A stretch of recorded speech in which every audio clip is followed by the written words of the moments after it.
Hello everyone, good morning. আশা করি সবাই ভালো আছে, সুস্থ আছো। আজকের ব্লগটা আমি ঠাকুর ঘর থেকে স্টার্ট করছি। আজকে মায়ের পুজো দেওয়া এখানে কমপ্লিট, আমার ওপর ঘরের পুজো দেওয়া কমপ্লিট, সমস্ত কাজকর্ম সারা কমপ্লিট। তো আমি সকালে ব্রেকফাস্টটা করে নিয়েছি, ওটস আর একটু ঠাকুর লক্ষ্মী পুজোর সন্দেশ ছিল সেসব করে নিয়ে মেয়েকে নিয়ে চলে গেছিলাম একটু নিচে রোদ পোয়াতে। তো ওর ভীষণ ঠান্ডা লেগেছিলো আর নেবুলাইজারও স্টার্ট হয়ে গেছিলো, এত ঠান্ডা লেগেছিলো মানে নেবুলাইজারও কমছিল না। তো ম্যাম বলেছিল একটুখানি ওকে রোদে নিয়ে বেরোতে, তাই ওকে নিয়ে রোদে নিয়ে বেরিয়েছিলাম আর বাবাও সাথে ছিল।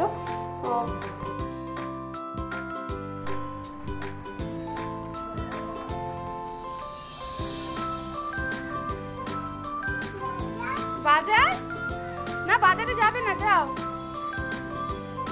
এই দাদা দাদা দাদা টাকা টাকা একটু টাকা একটু টাকা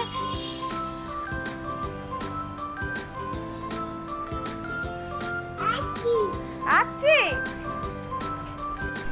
বলে এসো দাদাকে আসছি, বলে এসো, যাও দাদাকে বলে এসো আসছি। বাজার কি নেবে বাজারে? আম, আলু নেবে, আলু।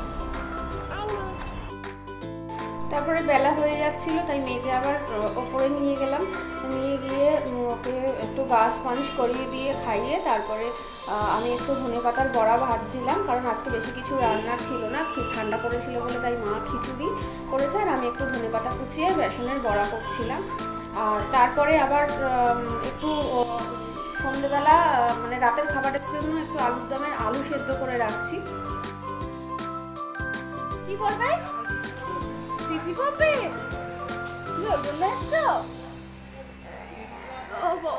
কি হচ্ছে এইসব নাটক? কি হচ্ছে কি হচ্ছে বলো বলো। দাদা শোনো, দাদা শোনো, বসো।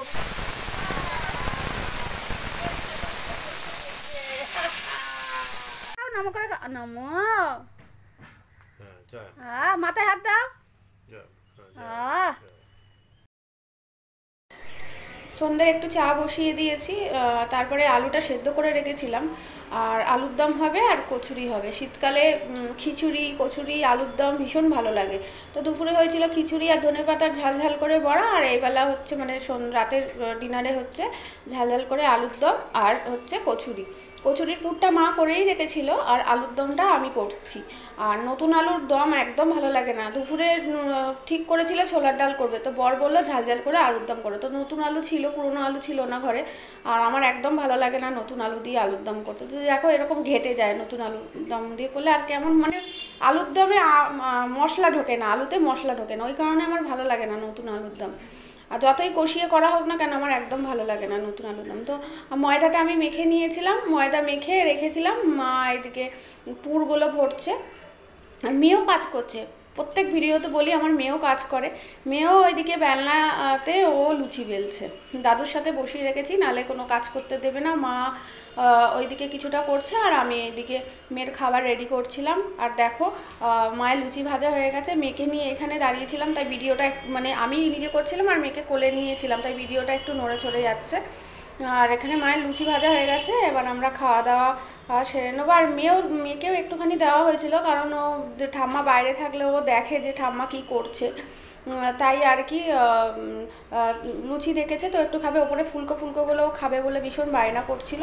তো রাত্রেবেলা এই যে মা আমাদের খেতে দিয়েছে। চলো আজকের মতো এ পর্যন্ত, টাটা, গুড নাইট, সবাই ভালো থেকো, সুস্থ থেকো।